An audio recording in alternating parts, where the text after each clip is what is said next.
dead. Media proudly presents... Hey Cinephiles, Dead Media here, and welcome back to Saving Popcorn. Sorry, it's been a while since I've done one of these. How long has it been? 15 years? I built a new form for taking notes for reviews, though, so I can do new movies easier now. This show might get a bit of a revival yet. If only I could figure out how I want to run Unpopped. Regardless, I was thinking we could talk a little bit about character history for today's movie before we get too into it. Might mostly be first issues, though. Today's movie is The Batman. Now, the Batman character first appeared in Detective Comics number 27, released in May of 1939, and had quite a few differences from the Batman we know today, including being a lot more coy about the relationship between Bruce Wayne and Batman. Also, Batman had no qualms about using guns. Catwoman first appeared in Batman number 1, released in March of 1940. Penguin first appeared in Detective Comics number 58, released in December of 1941. And Riddler first appeared in Detective Comics number 140, released in 1948. So these characters have all been intertwined for a very long time, and yet for two of them, this is only like their third live-action portrayal. I feel like I should mention here, by the way, that I don't intend to compare portrayals of characters in this video, as many of the portrayals out there come from different eras of characters who have evolved quite a bit, but then again, they're bound to over the course of anywhere between 74 and 83 years. Now, let's talk about our criteria for today's video.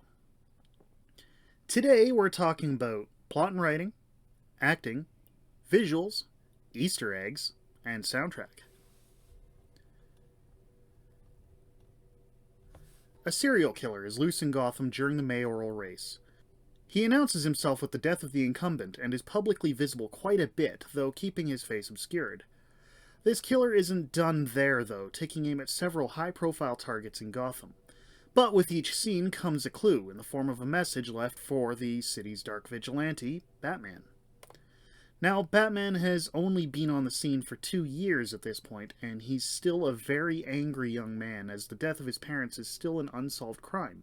But for now, he's just trying to solve the puzzles left for him before someone else dies. His path leads him to search for a girl who is seen in the company of the mayor, putting him on a course to talk with Oswald Cobblepot, and from there to meet Selina Kyle, a bartender who may just know more than she's letting on. Now, I'm a Bat fan, and it's been a long time since we had a movie with this many of Batman's rogues gallery being portrayed, even if they didn't have to dig too deep to pull these characters in. Mime, Tarantula, King Tut, Orca, Killer Moth, Orange Harriet, Zodiac Master, Gentleman Ghost, Clock King, Calendar Man, Kite Man, Cat Man, Zebra Man, and the Condiment King! For plot and writing, as well as actually seeming to have an understanding of how to use these characters, we can give them a kernel.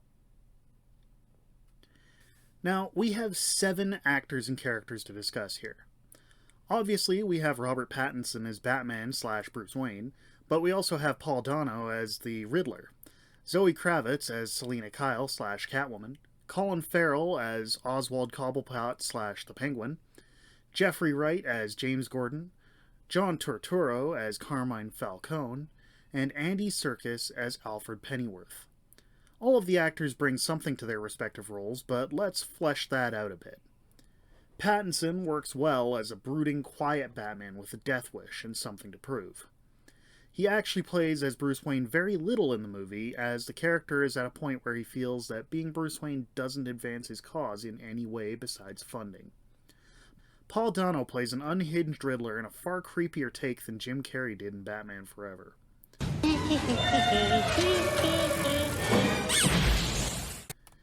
Dano's Riddler is probably on the autism spectrum, plans meticulously, and seems to take a few notes from the Zodiac Killer. Zoe Kravitz plays a Selina Kyle who's angry at Gotham and tired of the downtrodden being ignored. She's also very willing to deal out the justice that she feels a corrupt system will continually fail to provide. Colin Farrell disappears into the role of Oswald Cobblepot, not letting the voice slip to his normal, or betraying any kind of facial expression we regularly see from him. If you didn't know it was him, you'd likely never guess.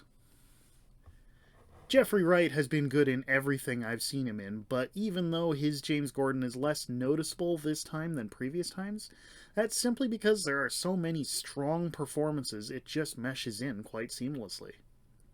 John Turturro does something here I can't say he's ever really done as far as I've previously seen. He plays a bad guy.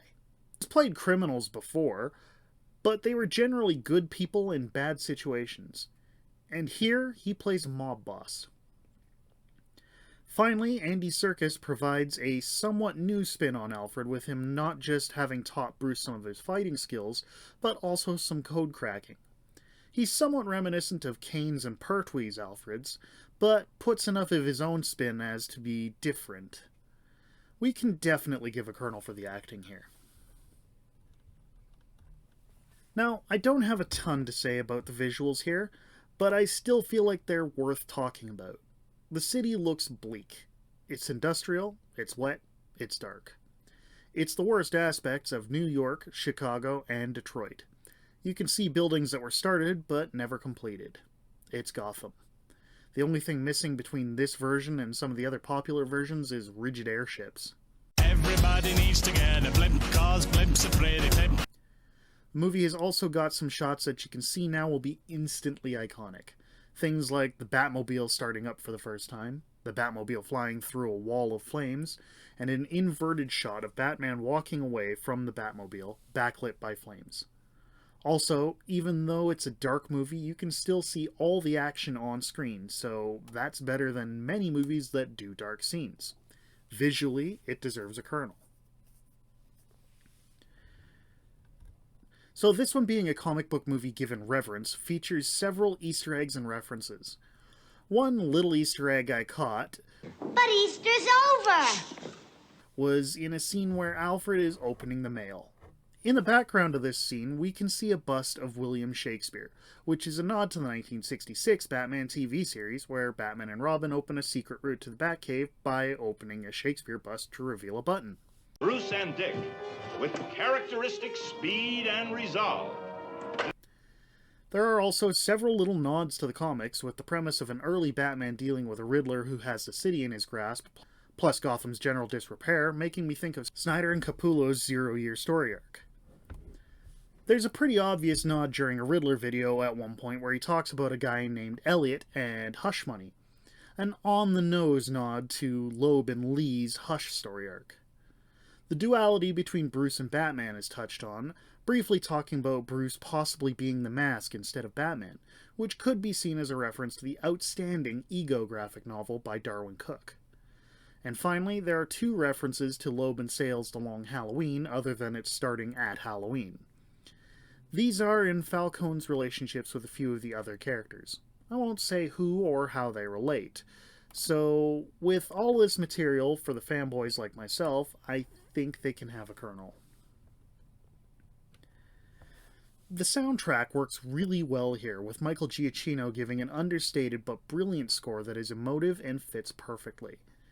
Seriously, his Batman theme is around 4 notes and works very well. It feels like a solid Batman theme. There are also 2 named songs in the soundtrack that get played fairly regularly. We get Nirvana's Something in the Way a couple of times, but the one we definitely get the most of is Ave Maria. It's used as background music quite a bit, but has a strong meaning for one character, who sings it during a pivotal scene near the climax of the movie. Incidentally, this record's available in the foyer.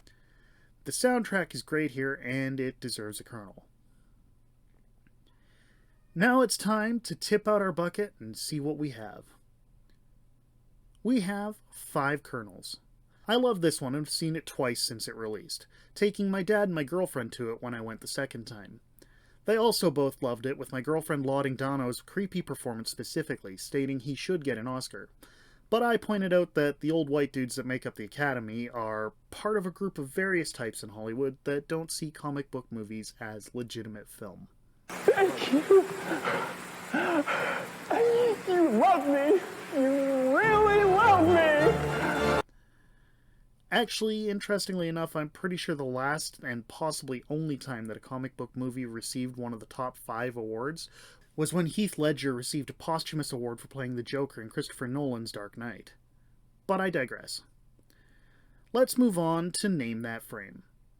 This is a continuation of the round started in my Mac and Me video, so if you want another hint, look there. If you look at my screen, we have a new still for a movie or TV show. And by way of a hint, I'll tell you this is an action movie from the early 90s.